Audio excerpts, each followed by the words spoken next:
Всем привет! Сегодня мы подготовили для вас настоящий киномикс, топ-5 фильмов, которые вы обязательно должны посмотреть со своими друзьями. Поехали! Начнем с 5-го места. Фильм «Начало». Джеймс Кэмерон создает уникальный мир в фильме, где возможно манипулировать с нами.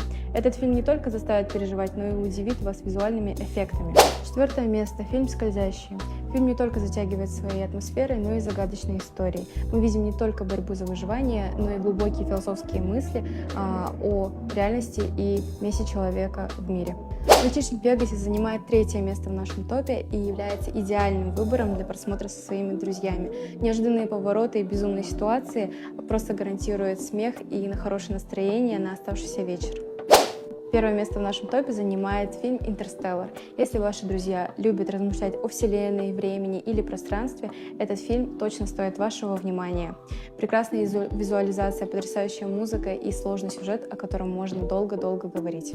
Вот и закончился наш топ-5. Эти фильмы точно не оставят вас равнодушными. Пишите в комментариях, какие фильмы вы уже смотрели, а какие планируете посмотреть. До скорой встречи в следующем выпуске.